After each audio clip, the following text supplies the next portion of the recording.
with me, Chris Tuck. So we are live here in the studio and we are live on Facebook Live. So I hope some of you can join me in today's show. Welcome everybody. So last week, guys, we were talking about bullying and we were discussing all types of bullying. We were discussing the impact of bullying. We were discussing what we can do about changing societal attitudes to bullying as well. So I'm going to do a recap today. I've got lots to get through. I've got reports coming out of my head. I've got personal experiences to share, and I'm also going to be joined at 3 o'clock by Lynn Collette, who is a survivor of all forms of abuse, and I just want to hear and share her story with you all today. So Lynn is joining me at 3 o'clock. I'm on my own here in the studio today for the first time ever, so I'm just hoping that I'm recording everything on the radio show perfectly and Facebook Live is happening and everything is happening as it should. So please bear with me. It's quite exciting really being on my own because I just have to get on with it. Hi everybody on Facebook Live, welcome.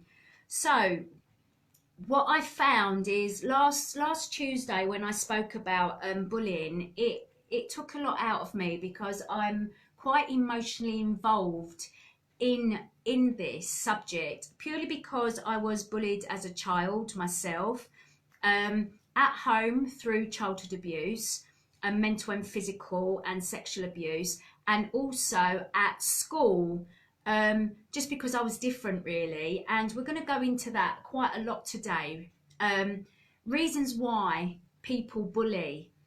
But for me, bullying is just another word for abuse of some kind. Now, when I go into schools and I talk about my story, I try and downplay what I've gone through because I don't want to upset or traumatize some of the children that may not have gone through any kind of bullying or abuse, and I also don't want to re-traumatize those that are going through it. So I try and put my experiences in a format that they're going to understand and not frighten them.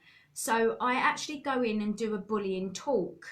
Now, I've got my speech right here, guys, and this is the one that I deliver quite frequently in schools, just using my own experiences.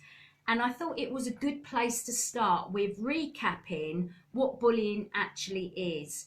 Now, bullies come in all shapes and sizes, and bullying is a form of abuse. Bullying is not just a relationship between the bully and the victim. It's a three-way relationship between the bully, the victim, and everyone who refuses to do anything about the bullying. Now, in this report that I'm going to discuss today, they call these people that don't do nothing, they call them bystanders. And it's about how do we make bystanders become upstanders? How do we make those bystanders become involved in order to protect the child that is being bullied, but also to get the bully the help that they need as well. Now, bullying will go something like this. The bully attacks either verbally or physically.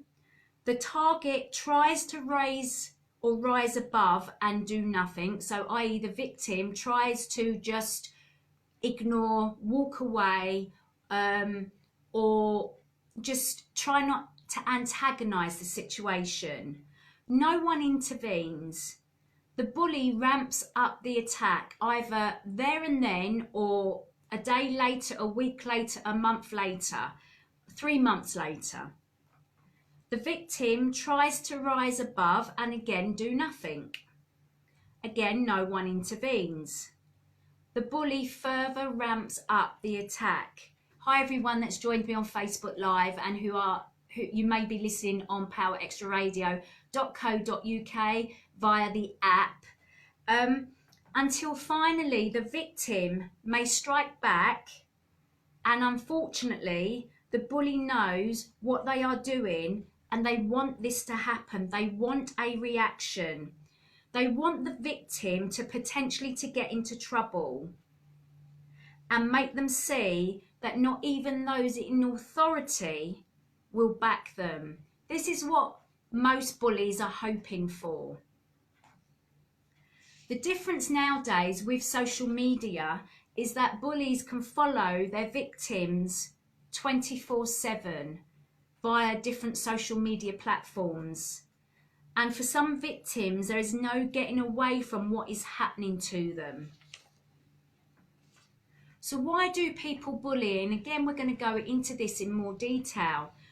To me, it's about power and control, because they have none of this in their lives. It makes them feel good, and they may just be horrible people. Some may not be aware that what they are doing is bullying, and that is why education is actually key, because bullies need to be made accountable for their actions and consequences, and be given consequences for what they have done. And again, we can interchange this word bully with perpetrator, with abuser. Yeah. Now, there is a video on YouTube, and it's called the Burger King video, guys. And if you've not watched that, please take a look. I know quite a few schools have used this video, because what it depicts is a bunch of children, being unkind to a boy, and someone steps in and says to the gang of children, do you think that what you're doing is actually funny to the child, the victim who you are bullying? And the children were actually like, well, yeah, it is funny. But the kid that was being bullied didn't think it was funny. And that is when it becomes bullying, because the victim doesn't find it funny. They find it uncomfortable. They find it traumatizing or upsetting, or it starts, you know, picking away at their self-esteem. So just because some children may find something funny, it doesn't mean it's funny to the victim. And I think we all in society, who are parents or aunties or uncles or grandparents, whoever we are, if we are or have a relationship with a child, we should be teaching children that unkindness, even if you think it's funny, may not be funny to the person that is actually going through it, who is actually at the end of this bullying, this unkindness, whatever you want to call it, whatever you want to label it. Now, my daughter's not going to be very, what's the word, happy that I'm sharing this with you, but I want to, because I'm really proud of her and how she's dealing with things. Now, again, I wrote this over a year ago, but things unfortunately have not changed. So my daughter, who is nearly 15, she's now nearly 16, goes to a mixed secondary school. She only has a small group of very good friends. The school concerned, they said she needs to be more outgoing and make more friends, especially with her year group. Unfortunately, she has been bullied since year 5 by one of the popular girls in her year group and this girl's large group of friends. It took the form of name calling, taking her belongings, throwing things at her, bumping into her. Another person pretended to be her friend and pretended to be on her side, only to feed the bullies personal information that was then used against my daughter. Now, I have a very open and honest relationship with my daughter. I ask her about her school day and her relationships. When she told me what was happening, I asked her if she wanted me to intervene, and she said no, because it would only make matters worse. Now, unfortunately, because I've been bullied at school myself, I know that bullying only escalates if you do not do something about it. Now, this was a year ago. She was pushed into the bushes and held around the throat, and comments of a sexual nature were said to her. So when she told me this, as a parent, as her protector, as someone that's been through bullying and abuse, enough was enough. So I went to the school and I thought I sorted out the problem, and I kept a close eye on her and what was going on. Unfortunately, about 3 weeks ago, it started up again. And this is what happens. The bullies might get bored with somebody that they've been having a go at, bullying. They move on to someone else, and then they move on to someone else and move on to someone else, and then they will come back to someone that they've bullied before. And this is what has happened in this case, yet more innocent people have got involved, and these particular children didn't understand what they were doing. And as a collective, all of the group didn't really understand the impact of bullying on the victim. And it wasn't until it was explained to them via the school that we got letters of apologies from the bullies, that they really understood how they were making the victim, i.e. my daughter, feel. And they were very, very apologetic. So this is a huge learning curve, and this is portrayed in this report that I downloaded this morning. It's a 36-page report by Ditch the Label, and it's called the Annual Bullying Survey 2018. It's the annual benchmark of bullying in the United Kingdom. And I'm going to go through this report with you guys in a moment, because it's really, really an eye-opener and very useful, because it backs up everything that I said last week, and it backs up everything that I'm saying today. And you can also download it yourself, especially if you work in a school and you work in safeguarding, or you just have a natural interest in this, or if you know of a child that's being bullied, or your own child is being bullied, there are lots of resources on this website, ditchthelabel.org. Very, very interactive, lots of resources on this website. It's amazing. Anyway, going back to my daughter. Now, my daughter is a beautiful, clever, artistic, empathetic, sensitive young lady. And this is what I tell her all the time. I tell her it's better to have a few good, solid friends who support her, rather than people, you know, being a popular child, who have friends that are shallow and just want to tear them down. I also tell her not to walk on by if she sees someone else upset or being bullied. Now, this can be a big ask of a child that is 1, shy, 2, very sensitive, and 3, who has been bullied themselves. But I'm trying to instill in my daughter that if she ever is in a situation where she's been bullied, I want children of all ages to say, stop that, this ain't right, and help my daughter. That is what I want. And I want my daughter also to do the same to other children. Now, I have listened to a radio show recently, and it was about adults who were bullies at school. Most of the bullies that called in said that they were really sorry for the pain and trauma that they had caused their victims, and some of them said if they had known about the impact of their bullying, they would not have done it.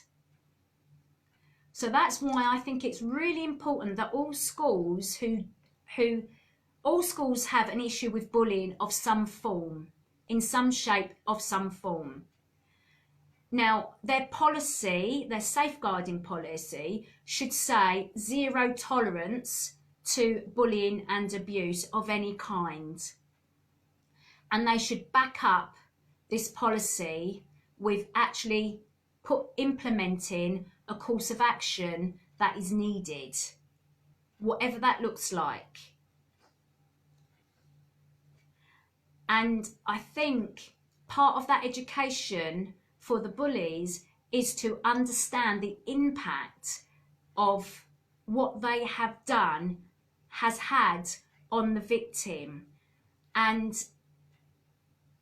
if they go there again and bully and target that child again, then there should be tougher penalties for them doing that, because at the end of the day, they've had a pathway where they've had an opportunity to understand, say sorry, and stop doing it. And if they don't stop doing it, then they need to be taken to task again.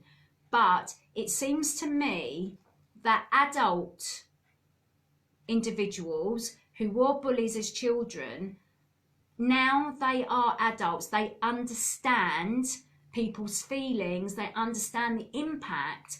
They wish they did not bully when they were children. And also these apology letters that my daughter's received, it clearly shows that some of the children that have bullied her on particular incidences are really truly heartfelt sorry. And again, it's wait and see, really.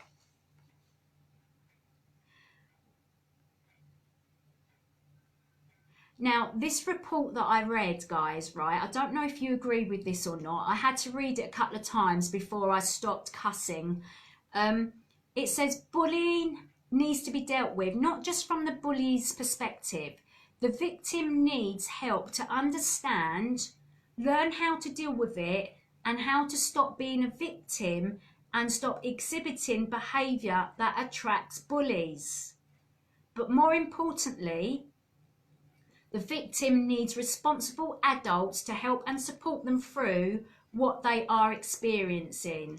And again, I can understand the adult bit, but I'm not sure about the victim needs to learn how to stop being a victim and attracting bullies.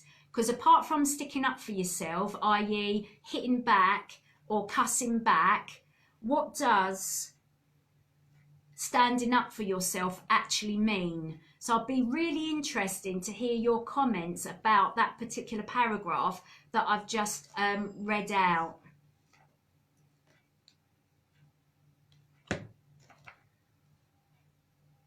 Now, there's a caveat to that paragraph. I know this seems hugely unfair because many people feel that it means we are attaching blame to the victim. But I see it as teaching someone the skills to be themselves, are confident, and have lots of self-worth. And by changing their behaviour, it will empower them to be assertive in all areas of their life as they grow into adulthood. So, yeah, but what do those skills look like? That's what I need to get to the bottom of. I need to understand how can we teach children to be full of self-confidence and self-worth and self-esteem and be assertive and stick up for themselves if they have been or are being bullied. So again, if there's any experts out there in bullying, I'd love to hear from you. Now, the impact of bullying. No one knows what is going on behind closed doors. As you guys know, I was brought up in a domestic violence household, 2 of them. I was mentally, physically, sexually abused and neglected. I was a vulnerable, scared, introverted girl. I am now 48 and I live with the impact of what happened to me at home and at school. With hindsight, I can tell you the impact it has had on me and others because I speak to people on a daily basis. And I've read lots of accounts out last week of people that have had a lifetime impact of abuse and bullying within the family home. whatever home looks like for them, and also them being bullied at school. So stress, overwhelm, fight, flight, freeze, flop, friend. This is how the brain reacts to being stressed from being bullied. You are in survival mode most of the time because you're wondering what's going to happen next. This will affect your ability to learn and to retain information. You fear for your own safety. Like the Burger King video on YouTube, guys, your self-esteem is chipped away at over time. You lose trust in people around you. You live in the part of your brain which is about surviving and not thriving. If you don't have the ability to speak to someone who can help sort out the situation like a responsible adult, your suppressed thoughts, feelings and emotions will impact your mental health and your physical health. It will impact your relationships with people. Many people who have been bullied often live with the impact in some form for the rest of their lives. Now, I want to talk about overcoming bullying in a little while. And today I will be talking about the law on smacking children, why it should be banned, and why I think it feeds into bullying and domestic violence and abuse of all kinds. I want to talk about discipline. What does actually the word discipline mean, and how can we discipline our children without smacking them? And I want to talk about how do we do things differently in the future, because at the end of the day, if we don't start having a conversation, actually before conversation, we need acknowledgement that bullying happens in all schools in some form. It does. We then need to look at the conversation, having the conversation. We need the conversation to happen. But once we've had the conversation and we've found what the problems are and the challenges are, we then need to start putting in solutions, and we need to start making change happen. And then we need to evaluate all the time to make sure that what is happening is what we want to happen and it hasn't taken a backslide. So I am expecting Lynn to be with us at 3 o'clock. So I just want to check to make sure that she's not with us yet. Right, okay, so guys, what I want to do first is go back to this report, Ditch the Label report, which is a 2018 report on bullying nationwide, and they've done this report for the last 6 years. And this particular report, they've evolved the report, but this particular report talks about bullying behaviours, it talks about the victims, it talks about the perpetrators, and it talks about bystanders. And it is really, really interesting. Now, 9,150 children from the age of 12 to 20 took part in this report. Now, it says, under the bystanders summary, 1 in 5 young people witnessed bullying. 50% of these witness bullying at least once per month. 59% of these bystanders felt bad. 39% said it upset them, but only 17% intervened. And the reasons for not intervening was they were scared of being victimised themselves, they did not have the right to intervene, and they didn't have the skills to actually intervene. So there is a lot of learning there straight away. We need to tell all children that if they see bullying, to step up and step in, or go and get the teacher or the adult, whoever. That is what I mean by stepping up and stepping in. They have the right to do that because they are stopping someone from being victimized. They're stopping from someone from being hurt. And giving them the skills to actually intervene. What does it look like?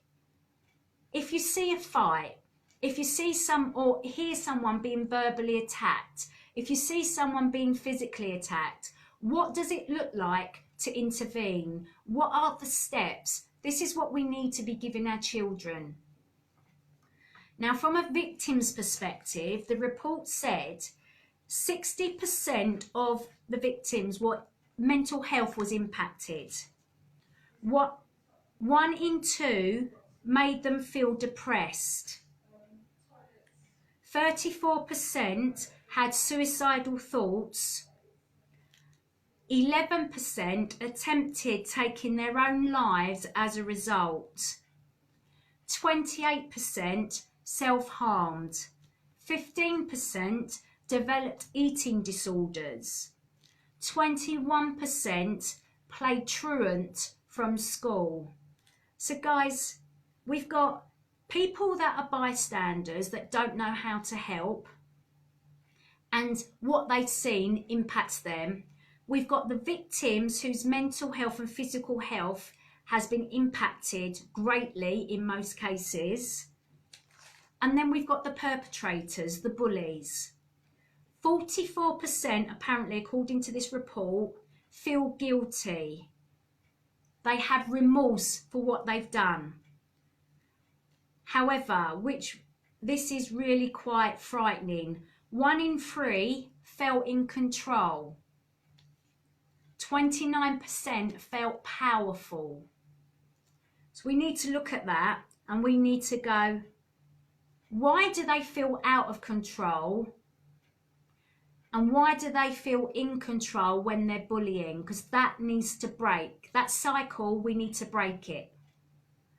And what is it about victimizing somebody else, bringing someone else down to a level where they're reduced to a shadow of themselves? Why does that make someone else feel powerful?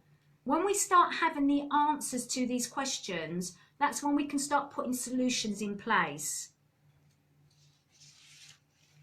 Now, bullying ruins lives. 1 in 2 people experience bullying.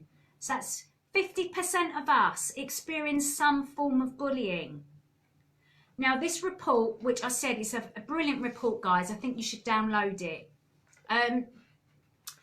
It looks at the different kinds of bullying: physical bullying, verbal bullying, cyberbullying, intimidation, social exclusion, online gaming bullying, and indirect bullying. Now, the one thing that I didn't see throughout the whole report was sexual bullying, but maybe that comes under some of these headings, even though it's not referred to at all in this report.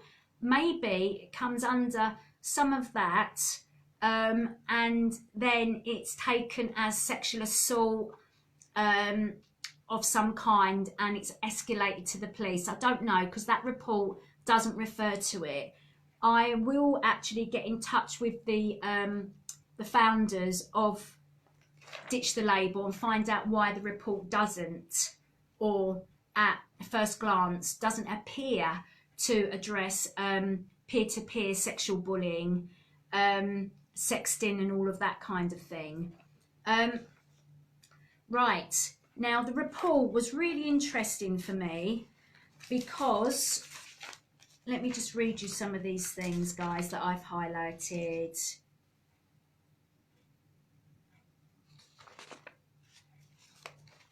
Now, Ditch the Label, guys, is a charity, and it's grown into one of the world's largest anti-bullying charities.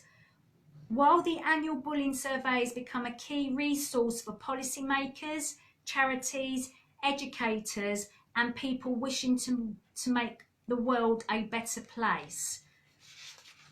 Right, what else? Page 14. That's where I wanted to get to.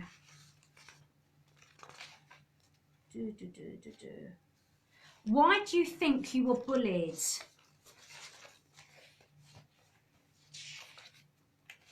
bear with me. I've got me pages all mixed up.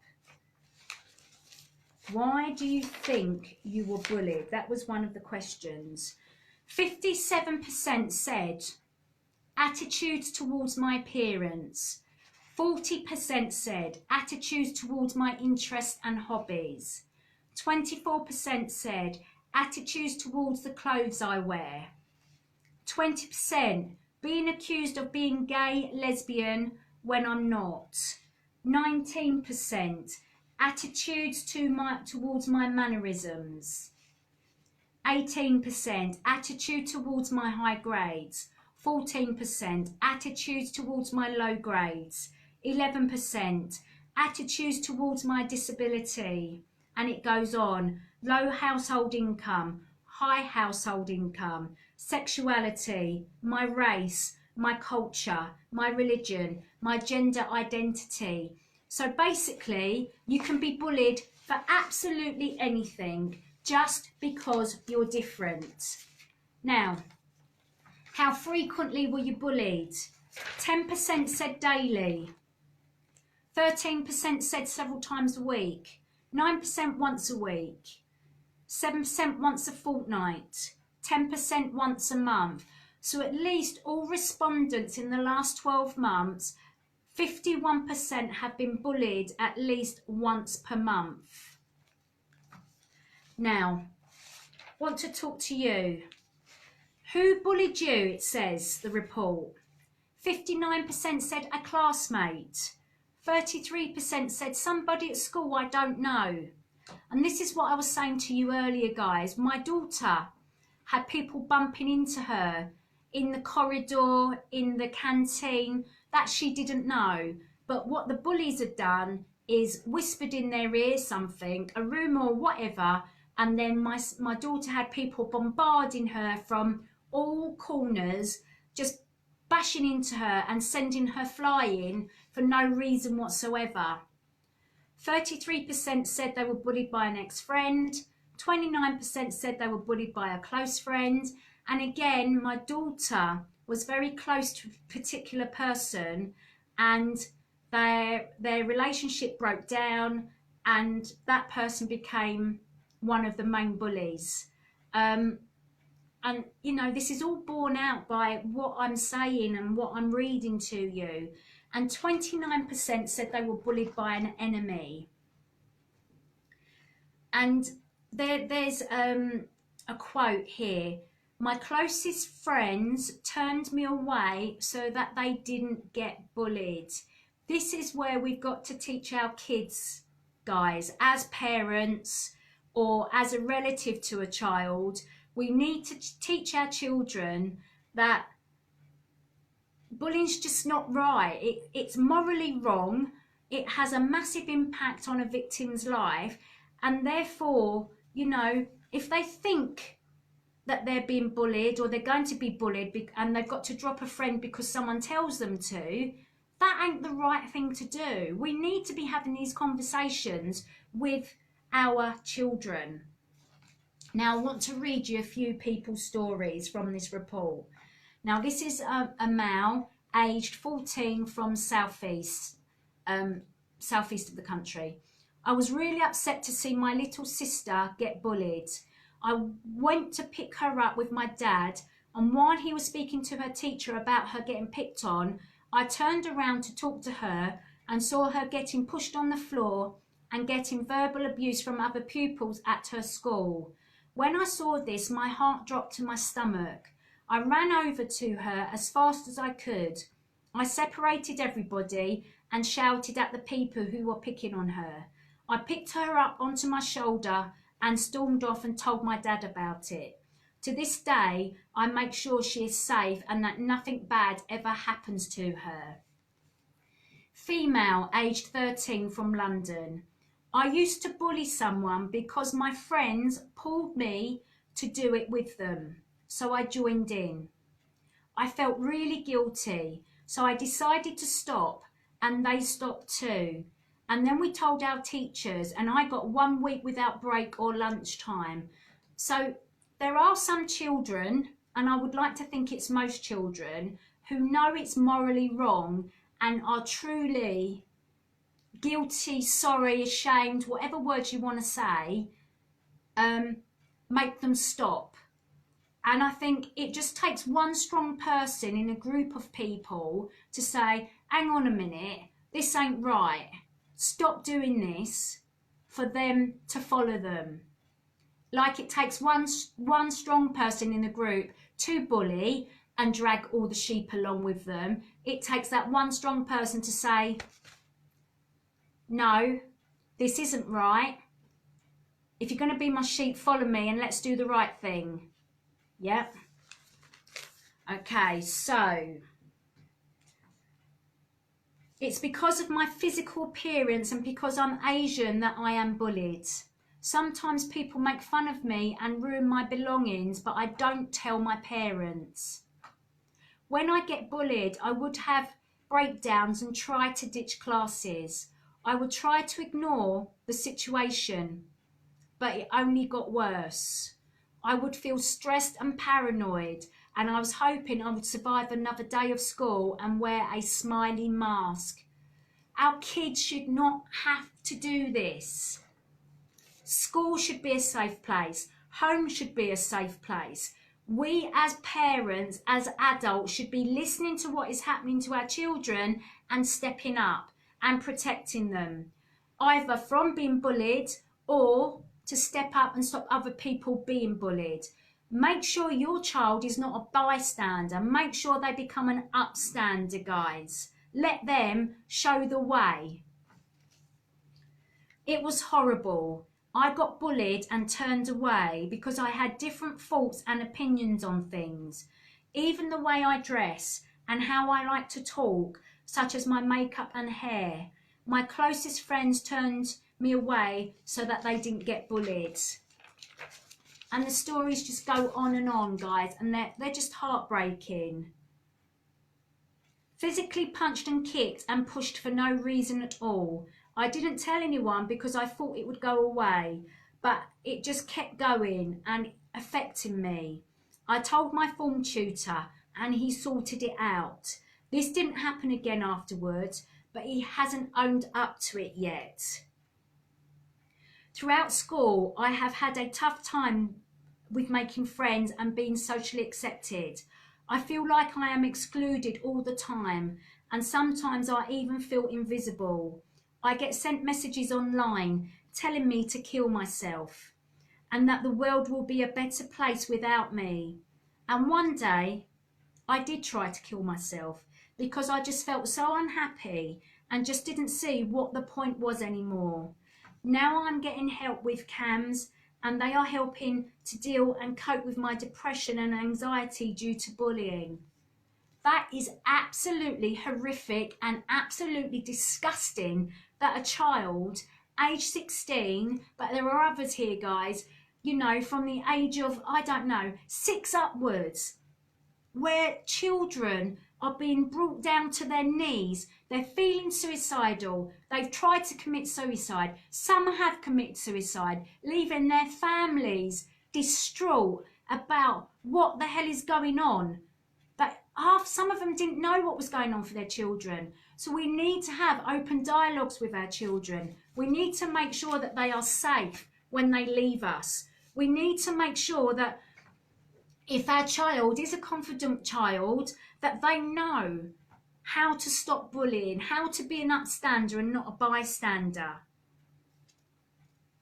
Now, Rebecca Barry on this report, she's a psychotherapist. This is what she says, guys. She was worried because 40% of people who have been bullied said that they have suffered no impact. And this is really interesting. The idea that 40% of people recognise no effect of bullying concerns me. Bullying is traumatic, and when we are in trauma, sometimes we cut our feelings off and dissociate as a way of coping. I wonder if the 40% who say it hasn't affected them have disassociated from the events. Disassociating protects us from feeling too much and allows us to cope, to a point where we trick ourselves into believing that we are fine and that the bullying has no effect on us. Disassociating is a good short-term solution in protecting us from trauma. But the problem is that the feelings we are cutting away from tend to come back to bite us later on. Very often, I see people who are suffering with panic attacks and don't understand why. With a little digging, we can usually find the cause. Someone, for example, who has bullied at school and has started a new job may come across someone in the office who reminds them of a bullying perpetrator. A memory is triggered and the anxiety kicks in. And this is what I'm saying about the stress, the overwhelm, the brain going into fight, flight, freeze, flop, friend. When we are bullied, when we are abused, when we are in a violent relationship, when we undergo any kind of attack on ourselves. So now, what was really, really interesting to me, guys, was that quite a lot of people actually speak about bullying. So 65% spoke about it, 35% told no one. Now, when they asked the 35% why they didn't tell anyone, it was they were scared about making it worse, they were embarrassed, they felt that teachers didn't care, they thought that they wouldn't be taken seriously. They've said, I've reported it in the past and nothing happened. And they said, oh, well, I can deal with it myself. Yeah. Now, the perpetrators of bullying. So this report, so I'm just going to give you a quick rundown now. Our guest has just arrived, so I'll introduce her to you all in a little while. But perpetrators, how often do you bully? 32% said at least once per week, 45% said at least once per month, 11% said daily, 8% said several times per week. Now, the type of bullying that they dished out was 54% said verbal, 27% said intimidation, 23% said I started a rumour, 22% said I isolated the victim, 21% I attacked physically, and 20% said I cyberbullied. And then they were the perpetrators of the bullies. They were asked, how did bullying make you feel?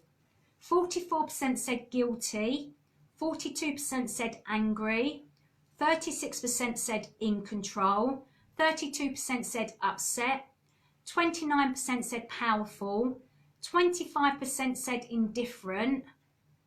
That is alarming, because indifferent to me means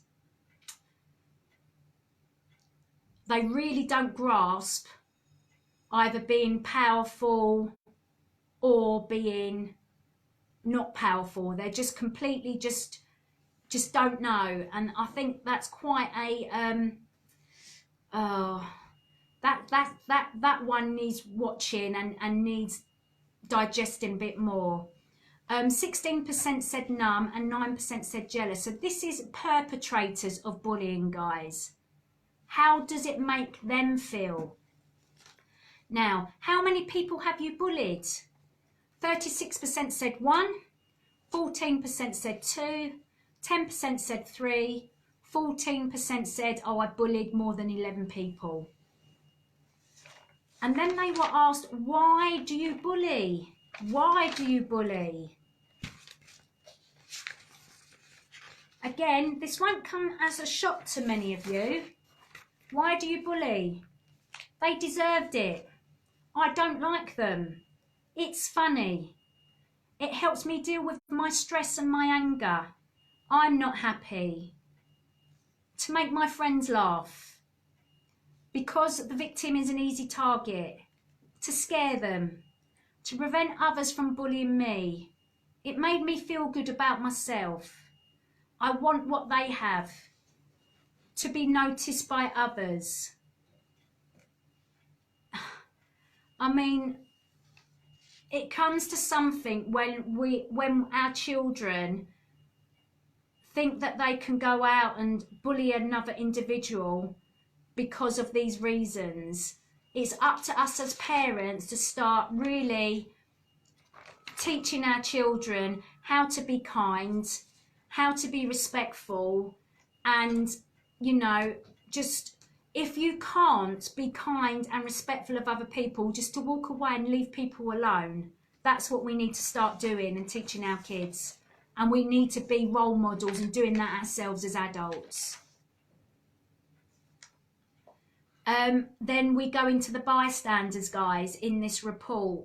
How often do you witness bullying? 26% said, well, at least once a week. 50% said at least once a month. And again, the bullying that they saw was verbal, intimidation, exclusion, indirect bullying, physical assault, cyberbullying, and bullying through online gaming. And even the bystanders had an impact on them. They felt bad for the victim. They felt upset. They felt guilty. They were stressed out about it. They were scared. You know, most bystanders felt something, felt an emotion that made them think that bullying was morally wrong. However, they didn't intervene, or they didn't intervene to the extent that it needs to be intervened with.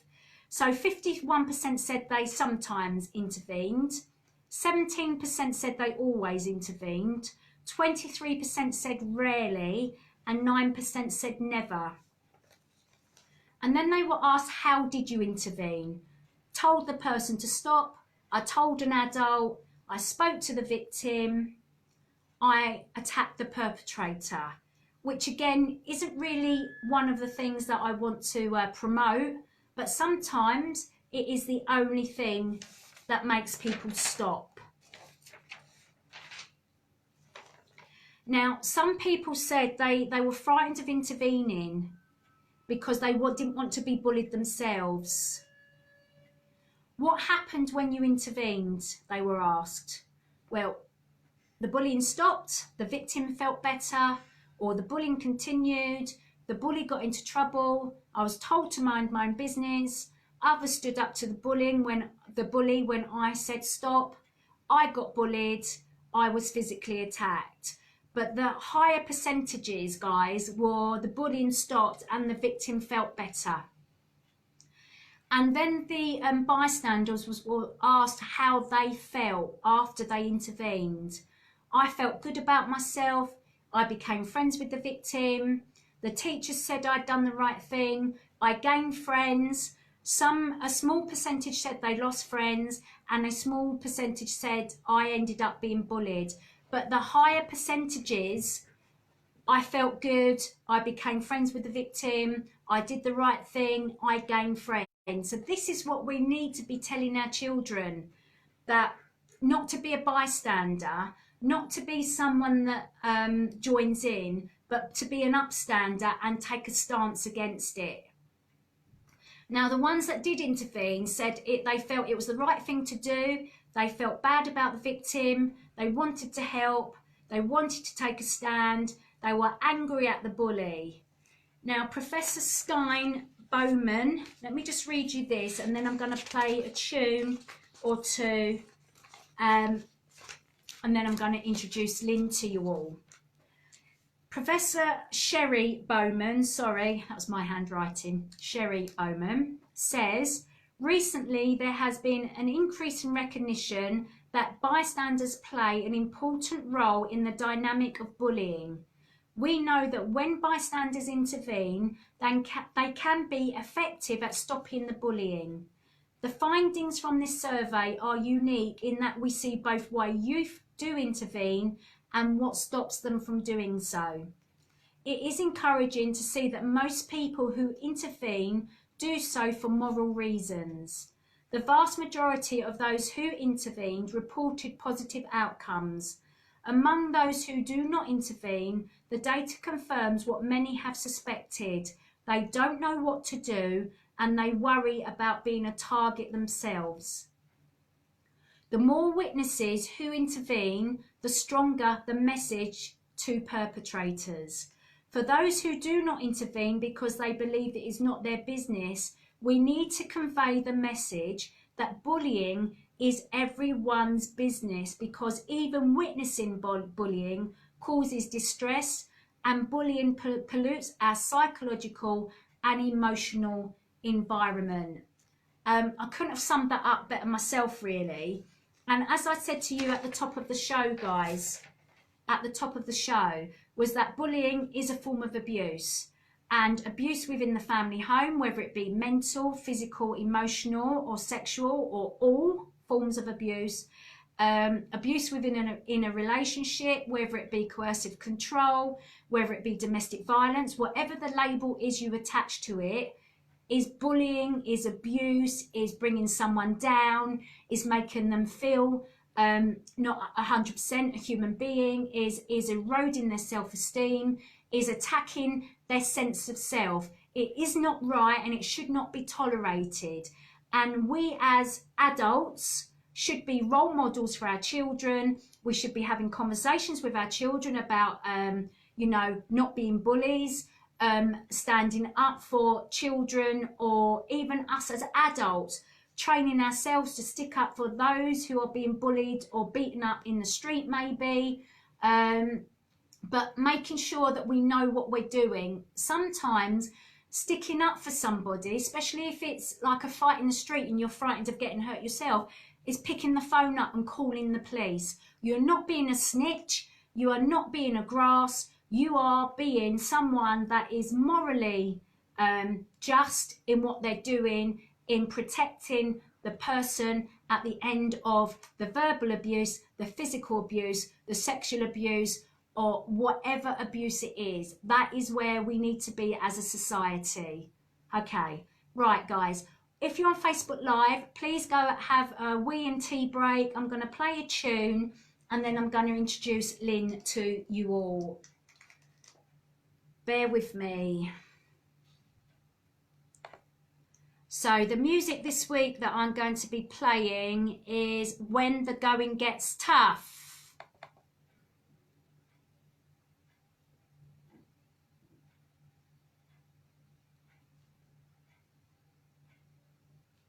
If you're listening on the radio, it is coming. There you go.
There you go, people. That was, she says, she's forgotten already, when the going gets tough.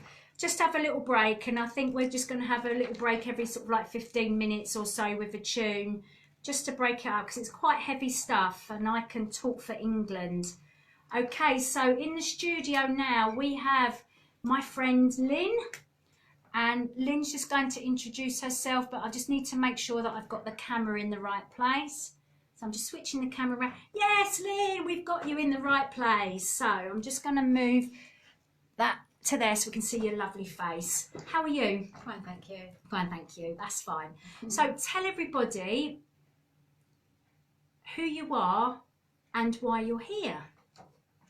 My name is Lynn Collette, and I'm here because you invited me. I did invite you indeed. Tell everybody a bit about your background, only what you want to share though. I'm a survivor, child sexual abuse. It's taken me a very long time to be able to speak about it, very long time, through shame, just worrying really what other people would think. So it's just been a very, very long journey for me, but I'm getting there. You are getting there. How did you know about what I was doing? It wasn't direct, it was sort of indirect really. Through Facebook, I was on the Annalee website, and I think I met your sister. Yeah. Because we went to the same primary school, so we got chatting. I don't know how the connection sort of came about, but because I don't think I even realised that you were related.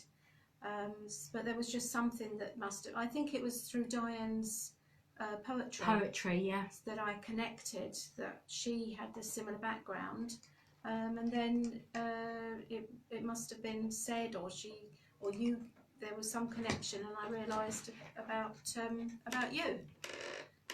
So I think we started to chat, and I realised all the work that you did, and I was constantly saying, you know, please, if I can be involved in any way, if anything comes up, would love to, you know, be a part of something in this fight against abuse, child sexual abuse. And I think then you invited me along to the course that you ran, and I came along to that, and then thereafter I've just done the Truth Project. So yeah, some real steps, massive steps for me. Because this has been, what, in a matter of 12 months? Yes. All of this has happened. Exactly. Wow. When did you come out and tell your family, Lynn, about what had happened to you? When did they all know? They didn't. My mum knew when I was 13. Okay. It came out. Not me. I didn't. I told somebody else, and he then told his mum, who was a friend, and the mother rang my mum, and then it was all hushed up. It was all just swept under the carpet, and I was more than happy to for it to not go any further at that age, 13. And so I think it was quite a few more years.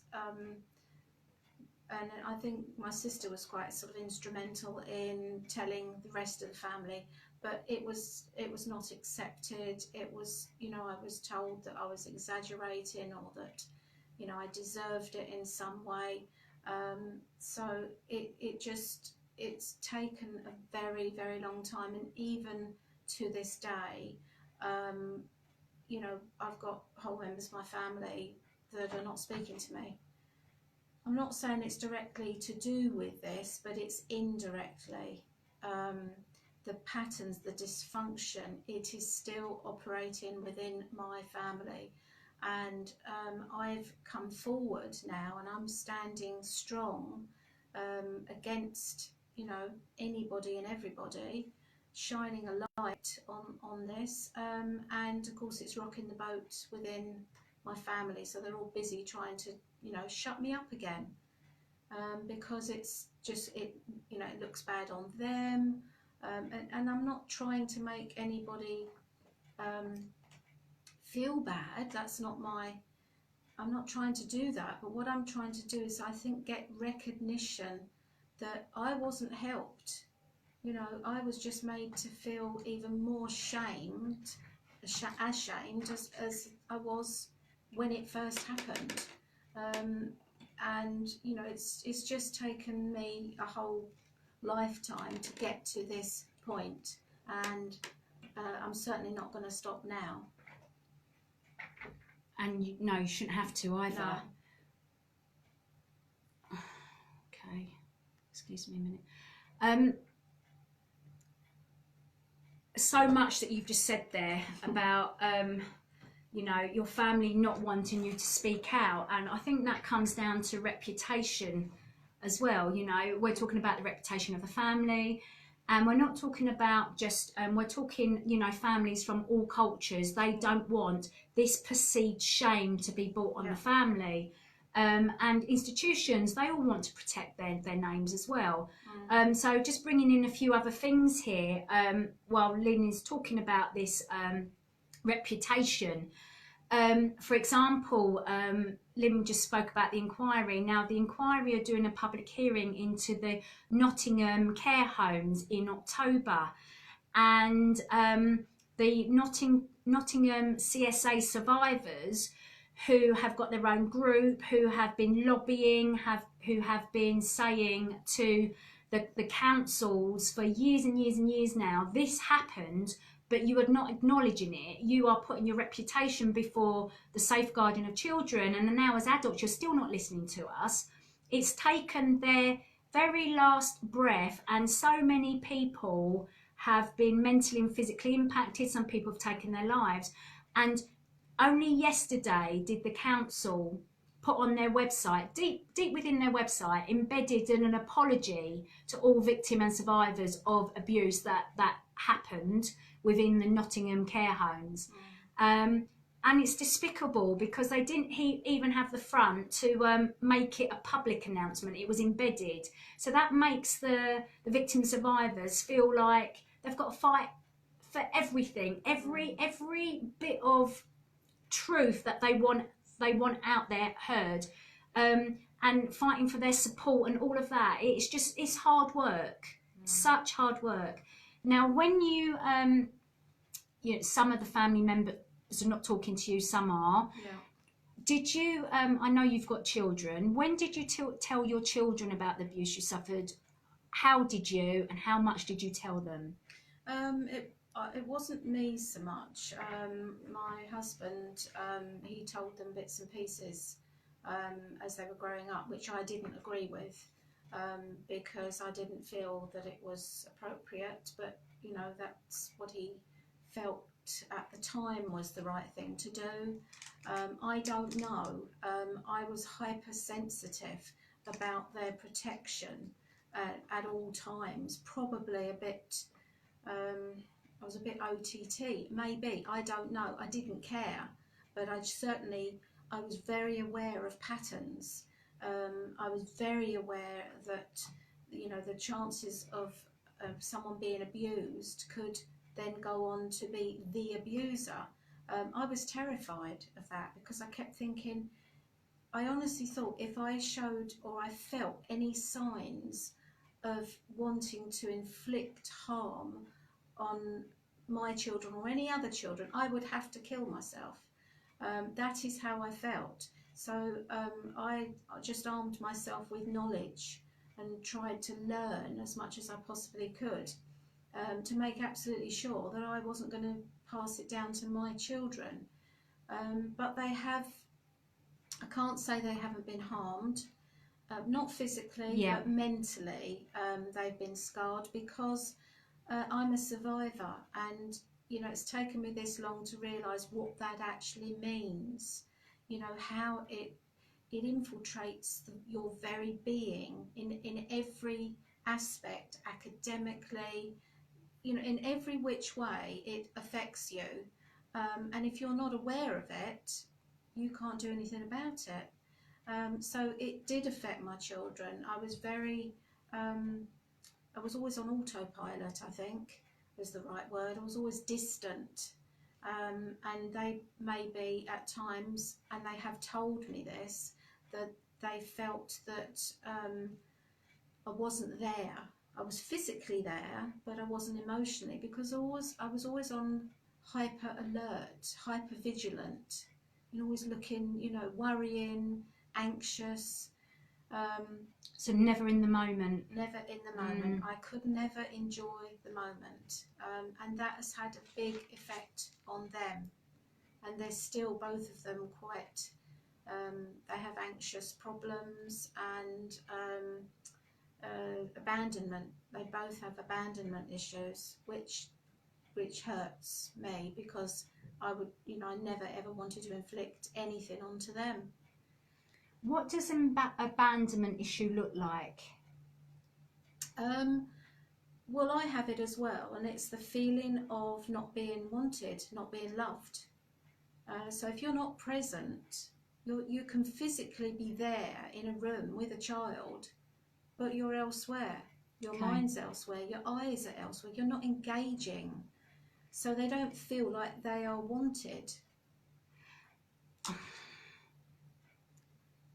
That's just really struck a chord with me, because I think maybe a lot of adult survivors have or are experiencing exactly that you've just explained.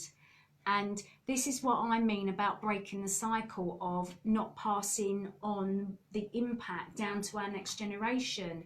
If we are not aware of what we're doing and the impact that we may be having on our children, this is a huge thing, isn't it? I think that's why this show and books out there, so I'm going to get you to recommend the books that you've read, books out there that can help us as survivors be better parents, I think are absolutely crucial. Do you agree? Totally.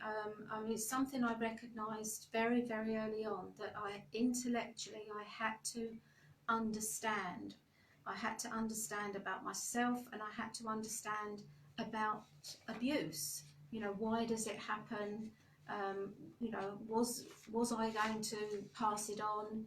So I read books. That is how I read every single book I could get my hands on, just to educate myself, I think, in order to learn as much as I possibly could, and to start to heal parts of myself that I didn't even realise were broken. The only thing I will say is that was all more intellectual. So I was healing the intellectual, trying to understand that part of myself. But what I wasn't able to do, and only until recently, was understand about being in the moment. I still used the technique that I learned as a child to survive, was to zone out. I literally cut myself off from what was happening to me, and I would zone into something, anything that was in a room or wherever I was, so that I wasn't aware. And whilst that helped me to survive, when you're an adult, that is not a good technique, because it means you're not in the present moment. You're always somewhere else. And that's taken me a very long time to find something that works to stop me doing that. And I still do it. I'm so hardwired that if I get anxious, or if I get triggered, any kind of trigger, I straight away, I'm not there. I can look, my body's there, but my mind's not. I'm completely somewhere else. So it means that you can't remember things. Someone will say to me, I told you yesterday, and you think, well, I don't remember that. I have no recollection of that conversation. And then I try to think back, well, what was I doing? Was I anxious, or was I, uptight about something? And quite often it is. And I realise that I wasn't actually there. I was somewhere else. I was thinking about something completely different. Wow. Wow. So there's a lot of learning in what you've just said for a lot of people that are listening and watching, because they can start looking at their own, what goes on for them, and Yes. maybe putting things in place Mm. for them. What books would you recommend to people that you have found really important? Gosh, each year of my life, I've read so many different books because I've been at different stages. But some of the ones that really stand out for me was The Inner Child by Penny Parks. Okay. Now this was a book that you actually deal with rescuing. I think it's called Rescuing the Inner Child. And it teaches you or shows you how to do work on yourself. And I remember doing this work with the book. There's all instructions of how to do it, and it was quite, I've never forgotten it, because when you look in the mirror, you're looking at an adult, and what that tells you to do in the book is to get a photo of yourself in and around the age that you were when the abuse took place. And that's very, very hard, because you look at that child and you just think, how is that possible? So that was one book that had a profound effect on me. A New Earth is a book by Eckhart Tolle, or Tolle, is Tolle. That's kind of been like a sort of almost like a Bible that I've dipped in and out. I've read it 2 or 3 times, and it talks about the pain body, and it had a sort of a diagram of this pain body that was almost like a swag bag that was over your shoulder that you're carrying around. This is all your problems. This is all of your angst is in this bag, but really you're carrying it on your shoulders. Yeah. And what this book describes is how it's layers of problems, and for every year of your life, when you don't let go of your problems, they just build up, so that your swag bag, your pain body, just gets heavier and heavier, so that your shoulders are dragging along the floor. And what it's trying to show you is the importance of letting go. Yeah. Of all of your pain, of just getting, but you have to recognize it first. That's the hardest part. Yeah. And this book delves into all of those issues. That was a very profound book. Another one was The Celestine Prophecy. This was more of a fiction book, but I don't know, it was about the journey, a person's journey, and it just had a massive effect on me. And it was about vibrations and energies, Yeah. which I had been studying for quite a while, and for people that haven't studied that type of thing, it might sound blow their brains. But, I've delved into everything, Yeah. in order to try to understand myself And find something that works for you. Exactly. Yeah. So I even signed up once for Bible classes for 6 months, because I thought, well, if there is a God, I think I'd like to understand that as well. So I've gone along and joined all these different things. It's so that I can make a conscious choice for myself in what do I believe, what works for me. Lynn, before I move on, have you ever been bullied at school? No. Or have your children been bullied at school? My children were bullied at school. Okay. Both of them been bullied at school. What happened to them, without giving away any names, and how did you deal with it yourself? Can you remember? Yes, I can. My daughter was the first one. She went to an all-girls school, and there was a particular group that just kept on picking on her, and I tried very hard to, each day build up her self-esteem, and to, say that, she was a beautiful girl, and just try to support her the best that I possibly could. And in the end, she rang me one day herself, crying, sobbing down the phone, and said, "Please, Mum, come and get me." And I did. I ran up to the school, and she was in a really, really bad way. And I could see she'd been crying for ages, and I just took one look at her and I said, "That's it.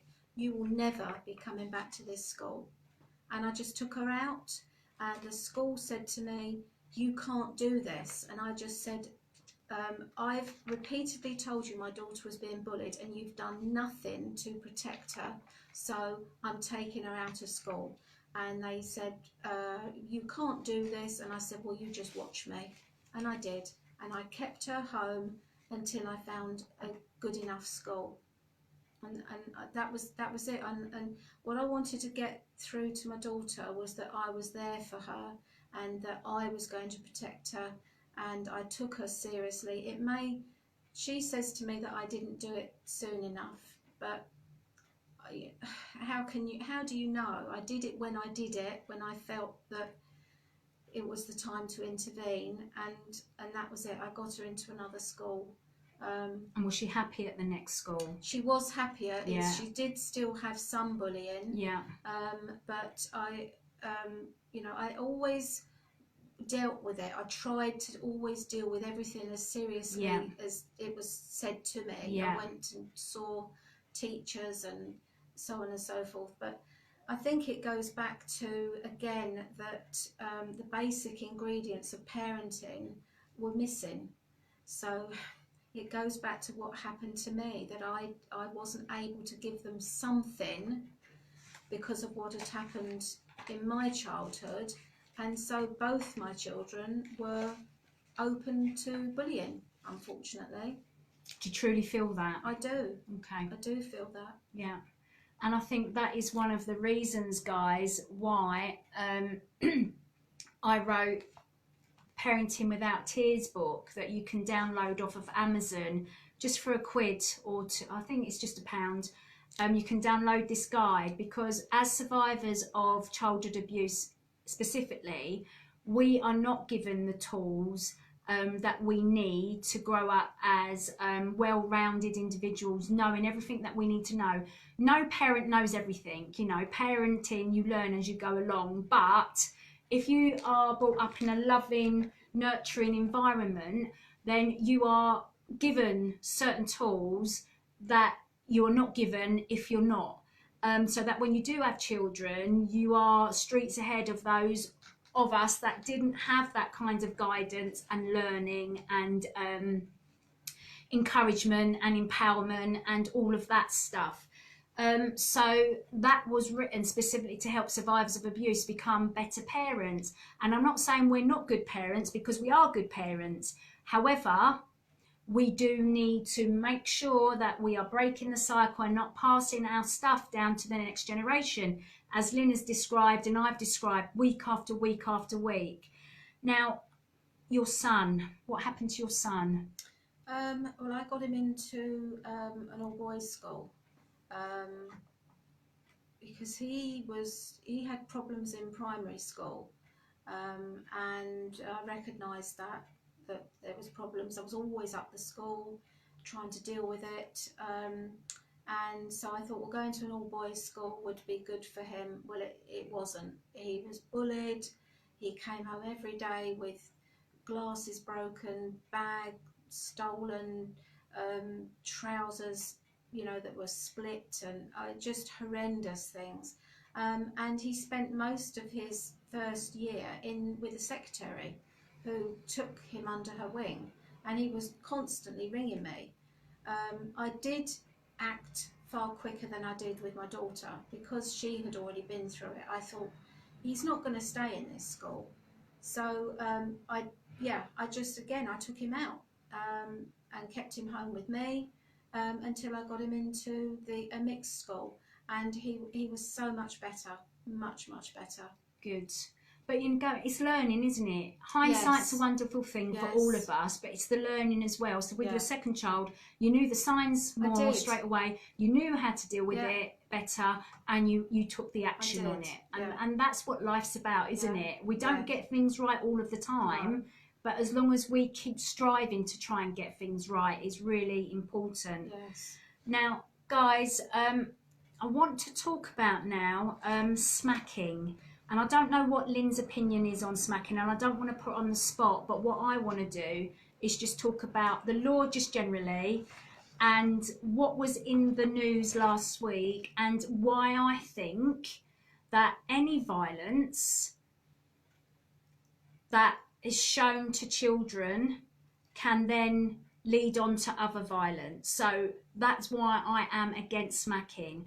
And I'm going to be open, honest and upfront. I've said this before on this radio show. Yes, I have tapped like that my children on the hand, maybe twice each of them throughout their childhood, for running in the road or touching something hot just to protect them. But the reason why I'm saying I'm against smacking is because lots of people do not understand that smacking is a light tap, and it's not a cane, an instrument, the hand, that actually makes marks or actually inflicts physical harm and mental emotional distress on a child. And again, I'm not here to demonize anybody. All I'm saying is what my opinion is and why I've got this opinion. Now, the law on smacking, downloaded this from the Child Law Advice website, and it says it's unlawful for a parent or carer to smack their child except where this amounts to reasonable punishment. The defence is laid down in Section 58, Children's Act 2004. But what reasonable punishment means is a big question mark, because it's not actually defined in legislation. Whether a smack amounts to reasonable punishment will depend on the circumstances of each case, taking into consideration facts like the age of the child and the nature of the smack. There are strict guidelines covering the use of reasonable punishment, and it will not be possible to rely on the defence if you use severe physical punishment on your child, which amounts to wounding, actually bodily harm, grievous bodily harm, or child cruelty. When will smacking become a criminal offence? A parent can be charged with a criminal offence if they harm their child under the following certain offences. Wounding and cause grievously bodily harm, assaulting, occasioning actual bodily harm, under Section 1 of the Children and Young Persons Act 1933, and cruelty to persons under 16. Determining what charge will be made depends on the harm caused to the child. The Director of Public Prosecutions for England and Wales has produced a charging standard in order to help prosecutors to determine the appropriate offence in a case. The guidance has suggested that common assault is where injuries amount to no more than the following: grazes, scratches, abrasions, minor bruising, swellings, reddening of the skin. The charging standard goes on to say that there may be cases where the injuries suffered by a victim would usually amount to common assault, but due to the presence of serious aggravating features, they could be more appropriately be charged as actually bodily harm. One such aggravating feature is whether the victim is a child.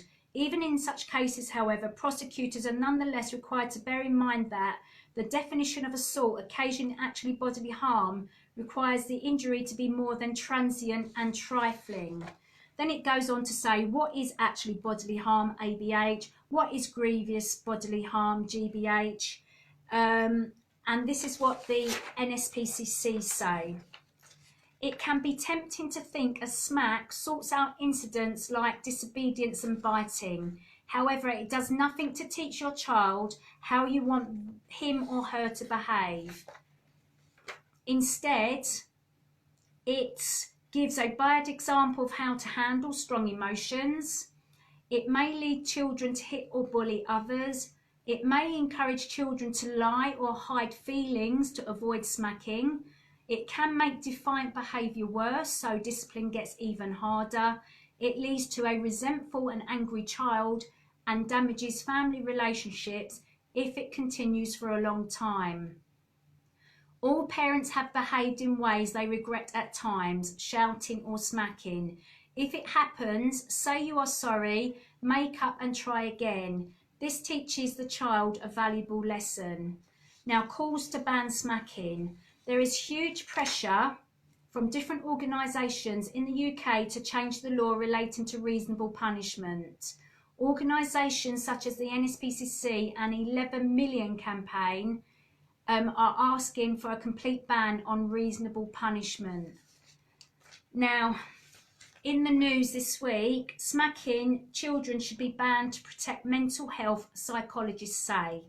Hitting children as a form of punishment may encourage them to behave in a more aggressive way. Psychologists are calling for smacking of children in the family home to be outlawed due to the effect it can have on mental health.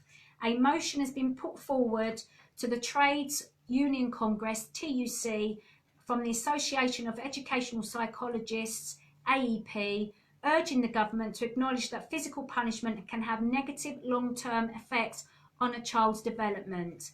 Parents and carers are currently legally allowed to smack children lightly if it can be described as reasonable punishment, as outlined in Section 58 of the Children's Act 2004. However, psychologists who have backed the ban state that hitting is never an effective method of disciplining a child, no matter the circumstances. Corporate punishment became illegal in British state schools in 1986, but remained legal in private schools until 1998 in England and Wales, until 2000 in Scotland, and until 2003 in Northern Ireland.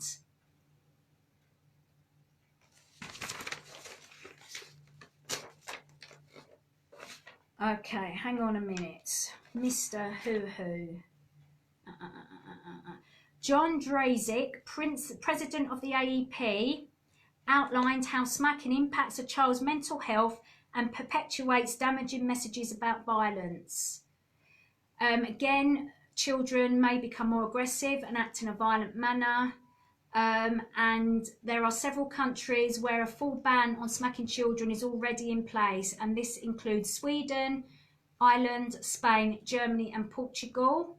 Scotland and Wales have put motions forward to ban smacking and doesn't understand why England hasn't followed suit. So I would love your views on smacking as a means of discipline, if you're brave enough to share them, or if you want to PM me, that will be fantastic.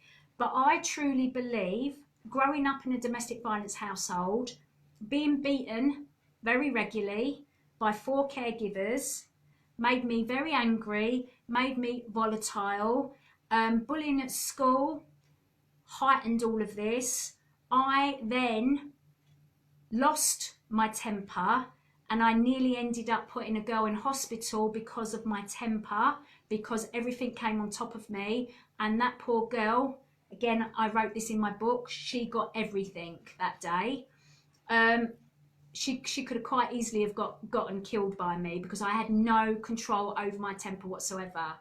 When I did tap my children on the hand on those few occasions, I felt so guilty, I felt ashamed, and I vowed never, ever, ever to do it again. Because I think, personally, that violence breeds violence, and I hate any kind of confrontation. I hate any kind of violence. I'm against all kinds of violence, and I really do think that there are other ways of disciplining. Discipline, the word actually means teach, it does not mean beat. And there are other ways of dealing with things. Again, it's down to us as individuals to educate ourselves and spend good quality time with our children, praise them, teach them, and explain why things are wrong or right, and praise them for doing good, and just don't beat them for doing things wrong, but discipline, teach them why things are wrong. Now, again, I just want to add here before I go back to Lynn to see if she's got any views on any of this, or you could just say, I don't want to discuss this, it's up to you. I went and did some training with some soon-to-be social workers. Now, most of the social workers in the room, the students, were from a different culture. Now, in this other culture, that is not my culture, the individuals in the room laughed at me when I said smacking was illegal. Like, smacking in the sense of beating was illegal, because that is illegal. They laughed at me and they said, we were brought up, we were beaten, that is how we were brought up, and that is what I do to my child. And I said to them, well, what you're doing is illegal. And I was never invited back to teach any more social work students. But if we've got social workers that are students and then becoming qualified, who believe that beating, and I'm not talking about a little light tap, but beating is normal and okay, we've got a serious problem waiting to happen, because we all need to know exactly where we stand with this. And at the end of the day, it does look like if Scotland and Wales are going to go down the no smacking route at all, to get away from what is a light smack, what is a medium smack, what is a hard smack, what is beating, a zero tolerance approach to smacking, then we all know where we stand. That is my view on it. That is my view. Do you have a view? I Lynn? do. Come on, Len. Let's hear it. I think that smacking is, we should not smack our children. I'll put my hands up and say that I did, I think a couple of occasions, really provoked, or that they ran away across a road or something like that. Yeah, something serious. Yeah, something really bad, and I smacked them. And I felt, I think I cried with them. Yeah. Because I felt so terrible. Yeah. But totally, just disagree with smacking. And I think that you're not just smacking them. It has much more implications than just that, because it shuts them up, it shuts them down, it breaks their spirit, their makes them self-esteem. fearful. Yeah. And I was terrified as a child of my mum, absolutely petrified.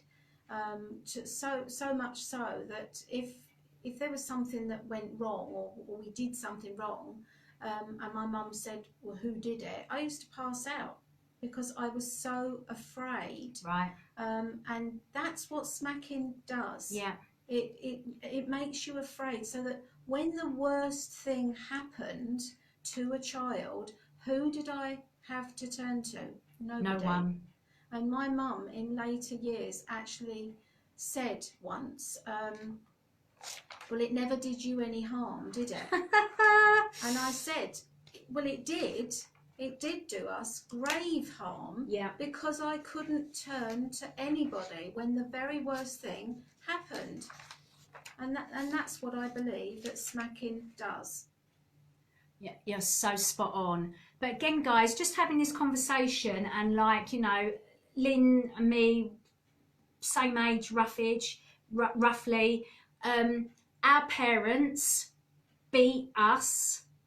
We thought that was the way we discipline our children, because we wasn't taught anything else. But we didn't beat our children.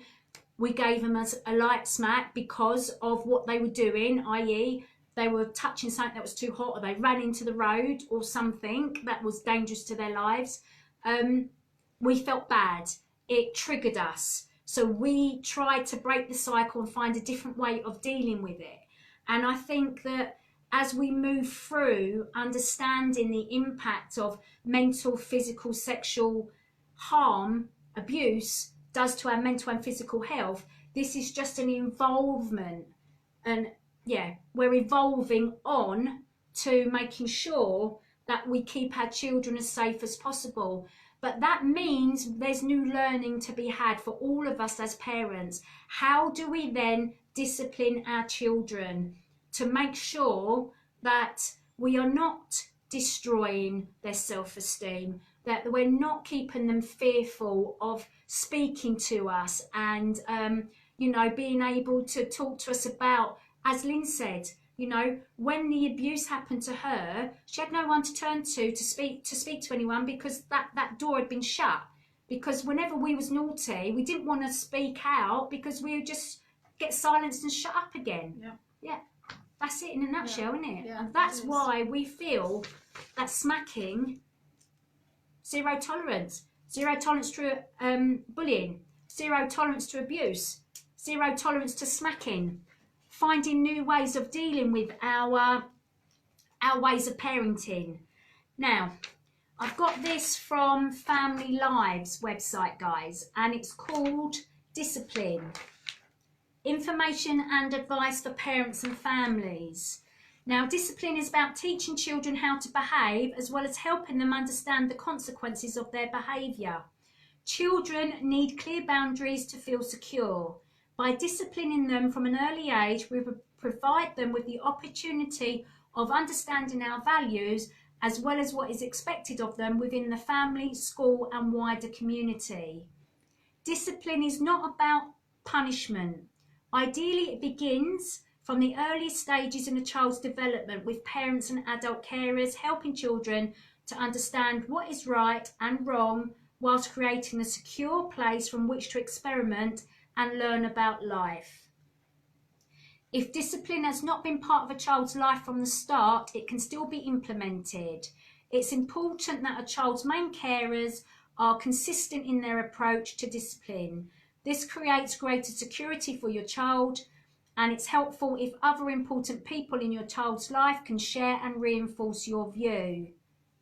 So, tips. Set out to help, not punish. As they get older, trust your children to find their own solutions. Listen and negotiate where appropriate. Praise positive behaviour. Criticise the behaviour, not the child. Look after yourself so that you are not overreacting due to stress. We've all been there. Treat your child with respect and they will learn to do the same. Remember, role model.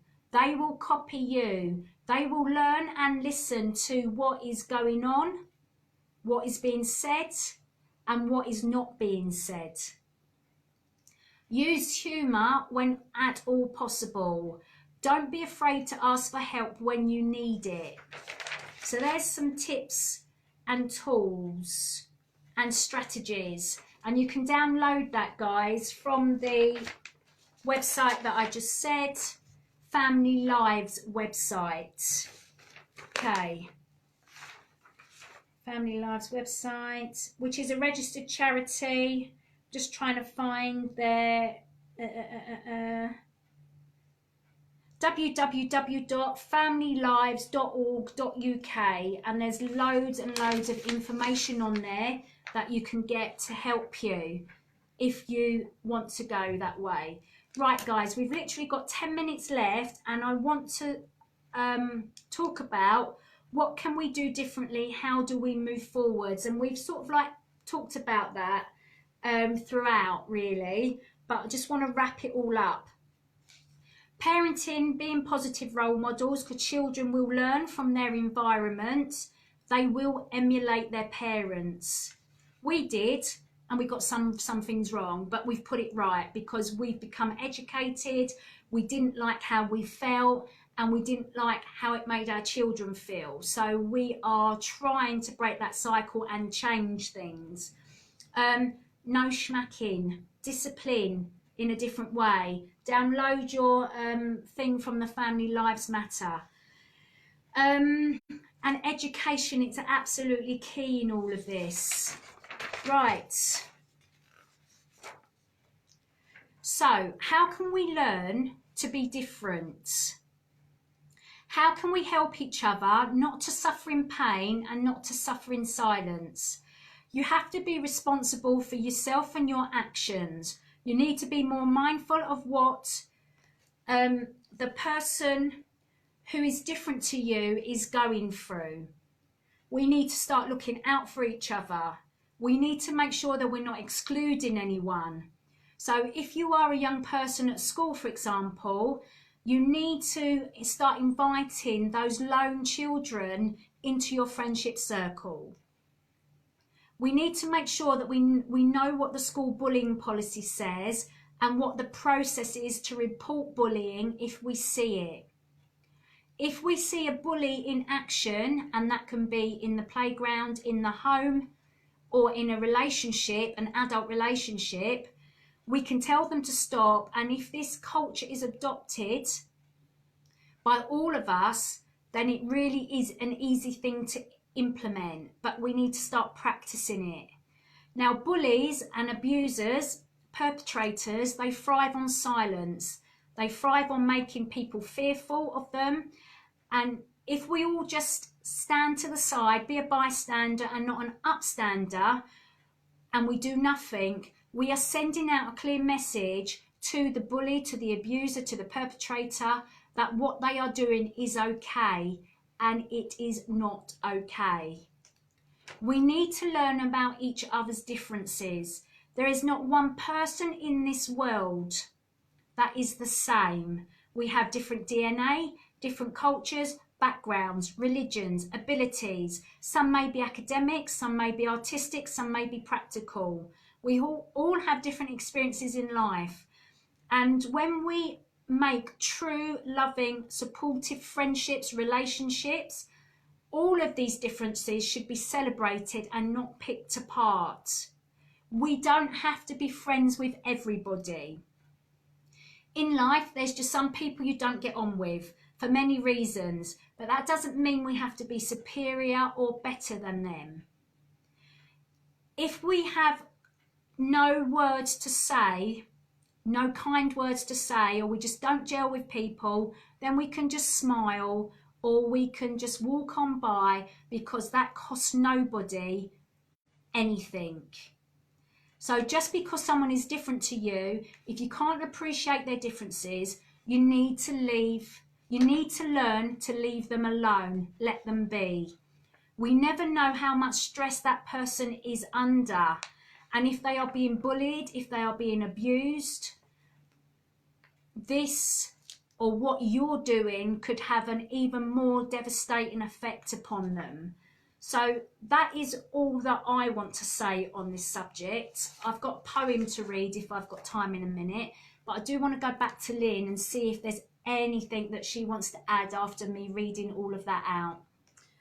Yes, I think what I'd like to say is never be afraid to intervene.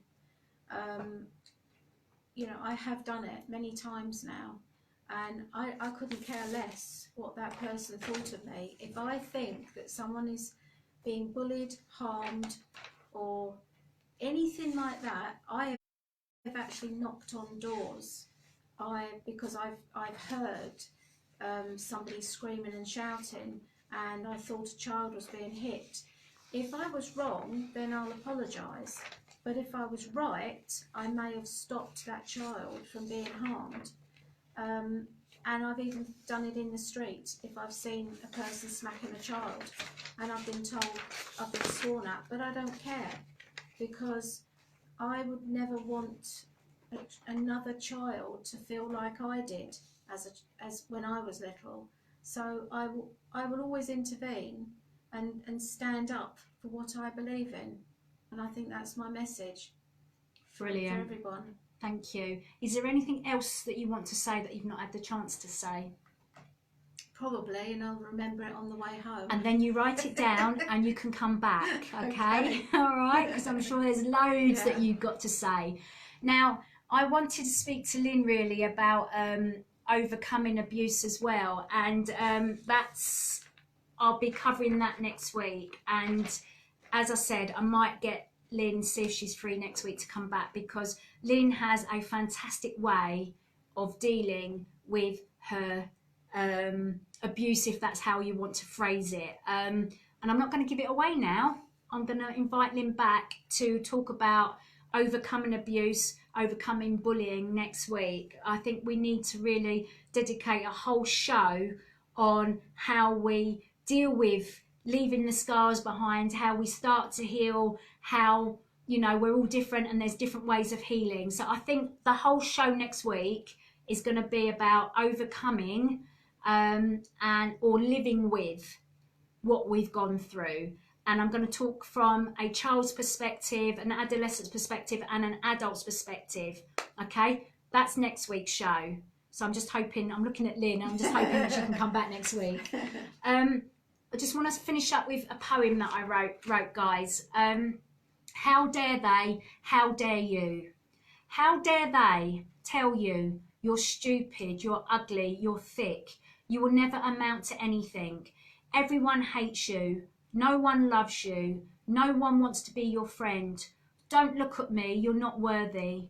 How dare they abuse you mentally, emotionally, physically, sexually as a child, as an adolescent, as an adult? How dare they rob you of your self-worth, your identity? How dare they try to destroy everything you have worked for with their bullying, with their mean words, with their abuse? How dare you believe what they say, even for 1 second? Not believe in you. Sell yourself short because of others' jealousies and insecurities. Explain yourself to others. Not see your own potential. Not see what a kind, caring, compassionate and beautiful person you are.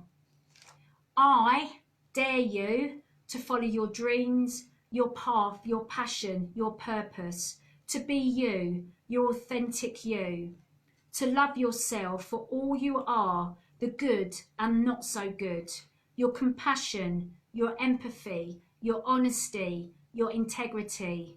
Life is too short and you only have one life. Who are you trying to live it for? Others or yourself? And what can you do to help others? Be brave. Take a leap of faith. On the other side of fear is a life of opportunity, love and happiness. Thanks for listening, guys.